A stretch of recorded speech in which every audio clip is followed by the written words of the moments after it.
अवधूत चिंतन श्री गुरुदेव दत्त श्री स्वामी समर्थ एक नवीन व्हिडिओमध्ये सर्वांचं खूप खूप मनापासून स्वागत आहे। तर लवकरच दत्त जयंती येत आहे, म्हणजे 4 डिसेंबरला दत्त जयंती आहे।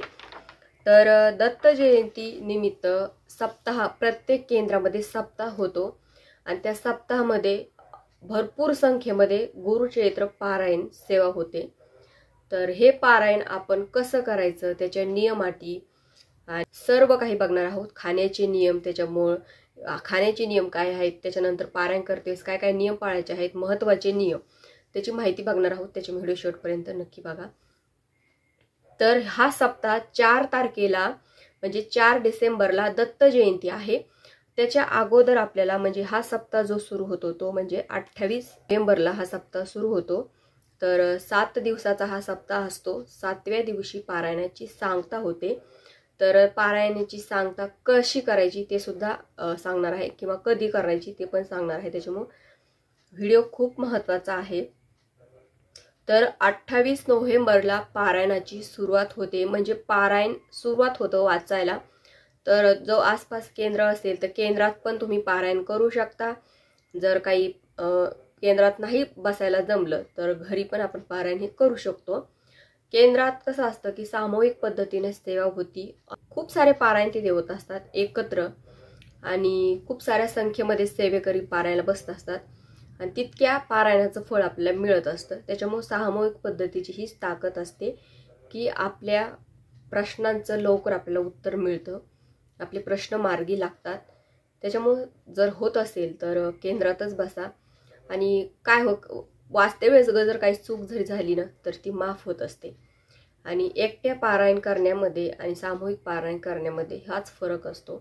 त्याच्यामुळे जर तुम्हाला होत असेल, पॉसिबल असेल, तर मी सांगेल तुम्ही केंद्रातच पारायण करा। जर नाहीच जमलं तर मग घरी करा। तर पारायण करते वेळेस पारायणाच्या आदल्या दिवशी म्हणजे 27 तारखेला तुम्हाला स्वामींना श्रीफळ ठेवायचं। जाते वेळेस श्रीफळ, दक्षिणा, खडीसाखर, प्रसाद वगैरे फुलांचा हार घेऊन जायचं। त्यांना विनंती करायची, म्हणजे तुम्ही पारायणाला बसत आहात त्यांना विनंती करायची की मी श्री गुरुचरित्र पारायणाला बसत आहे, तर हे पारायण माझ्याकडून निर्विघ्न पार पाडून घ्या। त्यांना विनंती करायची, जेणेकरून तुमच्या 7 दिवसामध्ये कोणती अडीअडचण येत नाही। स्वामींना पण आपण सेवा करतो ते कळून जातं। त्याच्यानंतर घरी यायचं। घरी आल्यावर गाईला नैवेद्य खाऊ घालायचा आणि 4 कुत्र्यांना नैवेद्य खाऊ घालायचा, कारण दत्त जयंती निमित्त हा सप्ताह करतो आपण। आणि आपल्याला माहिती की दत्त महाराजांच्या आसपास 4 कुत्रे राहायचे, म्हणजे ते त्यांना नैवेद्य खाऊ घालायचा 4 कुत्र्यांना आणि एका गाईला। आदल्या दिवशी हा उपाय करायचा आहे। त्याच्यानंतर दुसऱ्या दिवशी सकाळी उठल्यावर आपला ग्रंथ वगैरे घ्यायचा। गुरुचरित्र ग्रंथ पूर्ण महिला वाचू शकतात। पहिला जो जुना ग्रंथ आहे तो महिला वाचू शकत नव्हत्या, पण आता जो गुरुग्रंथ आहे म्हणजे गुरुपीठाचाच ग्रंथ घ्या, म्हणजे त्याच्यामध्ये गुरुमाऊलीने काही असे अध्याय आहेत ते कट केलेले आहेत, जेणेकरून महिलांना सुद्धा हा ग्रंथ वाचता यावा यासाठी तोच ग्रंथ घ्या। त्याच्यानंतर ग्रंथ घ्यायचा आणि आपण पारायणाला बसतो तर ग्रंथा शेजारी सुद्धा एक श्रीफळ लागतं, तर एक श्रीफळ पण घ्यायचं। त्याच्यानंतर आपण जिथे पारायण करणार आहोत सर्वप्रथम ती जागा स्वच्छ करून घ्यायची, तिथे गोमूत्र शिंपडायचं। त्याच्यानंतर खाली आपल्याला आसन बसायला घ्यायचं, समोर चौरंग, ग्रंथ ठेवायला पाट वगैरे, त्याच्या खाली वस्त्र, त्याच्यावर ग्रंथ ठेवायचा, एक शेजारी श्रीफळ ठेवायचं। जर तुम्हाला होत असेल, आता तुम्ही देवघरापाशी जर बसलात, तुमच्या देवघरात महाराजांचं स्थान असतं, त्याच्यामुळे तुम्हाला पूजा मांडायची गरज नाही, पण तुम्ही देवघराच्या व्यतिरिक्त दुसऱ्या रूममध्ये बसताय तर तुम्हाला पूजा मांडावी लागेल। म्हणजे स्वामी समर्थांचा फोटो असेल तो मांडा, दत्त महाराजांचा असेल तो मांडा, छोटीशी पूजा मांडायची, त्याच्यासमोर ग्रंथ ठेवून तुम्ही पारायण करा। म्हणजे स्वामींना, दत्त महाराजांना कळतं की तुम्ही पारायण करतात आणि सेवा करते वेळेस त्यांनी आपल्याला बघितलं पाहिजे। तिथे अखंड दिवा सुरू ठेवायचा तुमच्या सेवेचा साक्षीदार म्हणून, आणि अशी पूजा मांडणी करून पारायण सुरुवात करायची। पारायणची सुरुवात करत असताना अंगामध्ये आपल्या कोरं वस्त्र म्हणजे सोहळं घालूनच पारायण करायचं। महिला मुली साडी घालून, पुरुष असतील तर पुरुषांनी सोहळ्यामध्ये असं पारायण करायचं। त्याच्यानंतर खाली आसन, एकच आसन ठेवायचं, आसन चेंज करायचं नाहीये। पारायण झालं की आसन उचलून घ्यायचं, तिथे ते घडी घालून ठेवायचं। दुसऱ्या व्यक्तीनं ते आसन यूज केलं नाही पाहिजे, कमीत कमी 7 दिवस तरी. त्यानंतरच तुम्हाला माळ जवळ लागणार आहे जप करण्यासाठी. अगोदर संकल्प करायचा. पहिल्या दिवशी तुमची काही अडीअडचण आहे तर तुम्ही सांगू शकता स्वामींना, दत्त महाराजांना. तुमचा काय प्रॉब्लेम आहे तुम्ही संकल्पामध्ये सांगा. सर्वप्रथम आपलं नाव, हातामध्ये पाणी घ्यायचं, अक्षता घ्यायच्या, आपलं नाव, गोत्र, तुमची समस्या असं सांगून संकल्प सोडायचा. पहिल्याच दिवशी संकल्प सोडायचा, नंतर काही करायची गरज नाहीये.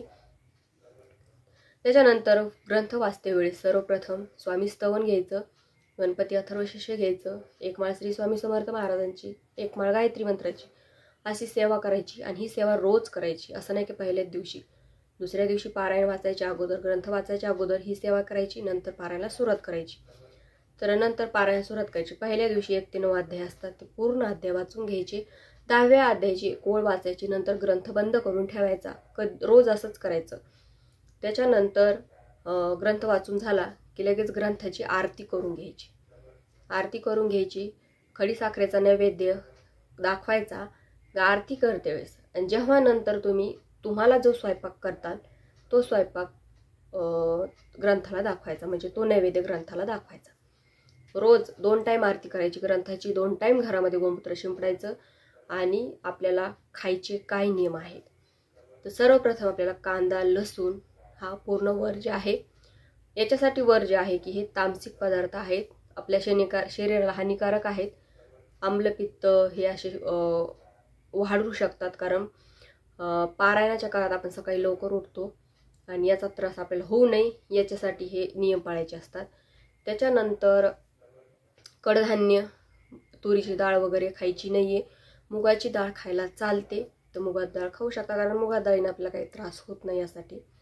त्याच्यानंतर भाजीपाला म्हणजे पालेभाज्यामध्ये तुम्हाला मेथी, शेपू वगैरे खायला चालत नाही. तांदूळ, कुंद्रा अशा भाज्या ज्या असतात त्या खायला चालत नाही. त्याच्यानंतर पोळी तर 7 दिवस पोळीच खा, भाकरी खाल्ली तर 7 दिवस भाकरीच खा. एक धान्य यालाच म्हणतात. म्हणजे बऱ्याचशा बायका असं नियम पाळतात की एकच भाजी खातात, एक भाजी खायची काहीच गरज नाहीये. भरपूर अशा भाज्या आहेत ज्या आपण खाऊ शकतो, तर त्या भाज्या खाऊन आणि पोळी खायची, बाकी काही नाहीये. त्याच्यानंतर कोणाच्या घरचं खायचं नाहीये. कोणाच्या घरचं म्हणजे तुम्ही आई, बहीण, मुलगी, बायको यांच्या हातचं खाऊ शकता.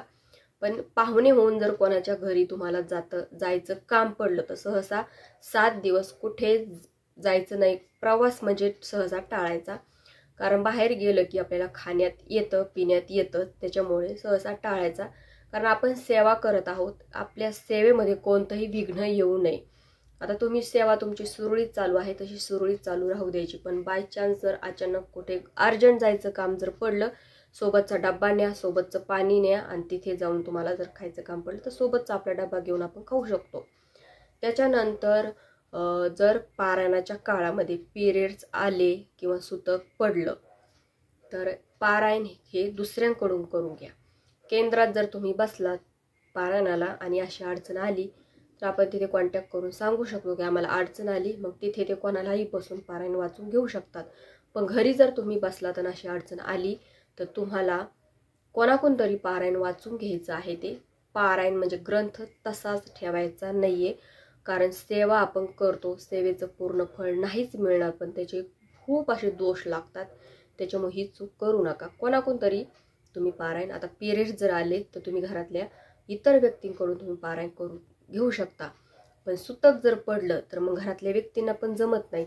मुलगी जर असेल तुमची, आता मुलगी कसं असतं पाहुणी असते, तर तुम्ही मुलीकडून मोठी असेल, तिला वाचता येत असेल तर तुम्ही तिच्याकडून वाचून घेऊ शकता. पण जर मुलगी नसेल तर तुम्ही बाहेरच्या कोणाला तरी म्हणायचं आणि त्यांच्याकडून वाचून घ्यायचं. ग्रंथ तसा ठेवू नका. रोज संध्याकाळी विष्णू सहस्त्रनाम वाचायचं. आता हे का वाचायचं तर आपण जेव्हा पारायण करतो, बायचान्स आपल्याला शिंक येते, जांभळी येते, आळस येतो, त्याच्यानंतर शब्दामध्ये काहीतरी चुकतं शब्द, तर याच्यासाठी हे विष्णू सहस्त्रनाम वाचायचं असतं, जेणेकरून पूर्ण पारायणाची जे काही आहे ते पूर्ण फळ मिळतं आणि काही चूक झाली असली तर आपल्याला त्याची माफी पण मिळते. त्याच्यामुळे रोज संध्याकाळी विष्णू सहस्त्रनाम वाचायचं. त्याच्यानंतर शेवटच्या दिवशी, आता दत्त जयंतीचा हा सप्ताह आहे, दत्त जयंती 4 तारखेला आहे, पारायण 4 तारखेला संपणार आहे. पण आपल्याला दत्त जयंतीचा उपवास असतो, त्याच्यामुळे 4 तारखेला त्याची समाप्ती करायची नाहीये. समाप्ती ही 5 तारखेला करायची आहे. म्हणजे आपण जेव्हा 7व्या दिवशी पारायण संपतं, पूर्ण पारायण संपून होतं आपलं, पण त्या दिवशी ग्रंथ उचलायचा नाहीये. ग्रंथ तसाच ठेवा. नैवेद्य आरती चालूच राहू द्यायची. त्या दिवशी पण 2 टाइम नैवेद्य आरती करायची. ग्रंथ मग नंतर 5व्या दिवशी 5 तारखेला 5 डिसेंबरला सकाळी तुम्हाला पूर्ण नैवेद्य आरती करायची. म्हणजे 4 ताटं करायचे तयार, नैवेद्य करायचा. नैवेद्यामध्ये ते आपण ज्या शेवटच्या दिवशी नैवेद्य करतो त्याच्यामध्ये कांदा, लसूण, सर्व काही, म्हणजे तुम्हाला ताट तयार करायचं. स्वयंपाक म्हणजे कांदा लसूण वापरून तुम्हाला पूर्ण स्वयंपाक करायचा. पुरणाची पोळी करू शकता. तुम्हाला जे हवंय ते यथाशक्ती तुम्ही स्वयंपाक करायचा. 4 ताटं भरून घ्यायचे, 4 नैवेद्य पूर्ण दाखवून घ्यायचे. एक आपल्या कुलदेवीचा असतो, एक ग्रंथाचा असतो, एक गाईचा नैवेद्य असतो आणि एक आपल्या स्वामी महाराजांचा नैवेद्य असतो. तर हे पूर्ण नैवेद्य 4 ताटं करायचे, नैवेद्य दाखवायचा. 5 आरत्या घ्यायच्या. म्हणजे केंद्रामध्ये सायंकाळच्या वेळेस ज्या आरत्या होतात त्या पूर्ण आरत्या घ्यायच्या, क्षमा प्रार्थना घ्यायची. त्याच्यानंतर मग आपण आपला जे काही पारायणाची आहे ती सांगता करायची. तर होत असेल तर एखादं ब्राह्मणाचे जोडपं म्हणजे नवरा बायको जेव घाला, कोणाला तरी दान काहीतरी करा, जेणेकरून पारायणाचं जे फळ आहे ते पूर्णतः आपल्याला मिळेल. हे जरी नाही शक्य झालं तर आसपास केंद्र असतील तिथं दक्षिणामध्ये दानपेटीमध्ये काहीतरी छोटीशी दक्षिणा टाकायची, यथाशक्ती तुम्हाला जे जमेल ते. म्हणजे काय होतं की तुमच्या हातून काहीतरी दान पण होतं, पारायणाचं पूर्ण फळ पण तुम्हाला मिळतं. कारण आपण हे पूर्ण घरीच करतो. आता गाय असेल तर गाईचा नैवेद्य जो आहे तो गाईला खाऊ घाला. जर गाय नसेल तर मग घरीच खाऊन घ्यायचा. तर हे पूर्ण नैवेद्य घरामध्ये प्रसाद म्हणून सर्वांनी खाऊन घ्यायचे आणि पारायणाची सांगता करायची. खूप सोपं पारायण आहे. फक्त ह्या नियम अटी याच्यासाठीच असतात की आपली जी सेवा आहे त्या सेवेमध्ये आपण एकनिष्ठ राहावं, सेवेशी एकनिष्ठ राहावं. सेवेमध्ये आपलं मन भटकू नये. कोणाचं काही बाहेरचं जर खाल्लं तर आपल्याला त्याचे दोष लागतात, सेवेमध्ये खंड पडतो, सेवा आपली खंडित होते. त्याच्यामुळे नियम पाळून सेवा जर केली तर आपलं मन सुद्धा शुद्ध राहतं. सेवामधला अर्थ आपल्याला कळायला लागतो, स्वामी कळायला लागतात. आणि कुठे ना कुठे हे नियम याच्यासाठी दिलेले असतात की आपलं मन शुद्धीकरण होतं या सेवेनं. आणि हे नियम पण आपल्याला पाळले जाते. म्हणजे एक सात्विक आहार, सात्विक जेवण, ब्रह्मचार्य वगैरे सगळं पाळायचं आहे. गादीवर झोपायचं नाहीये, खाली चटई टाकून झोपायचं आहे.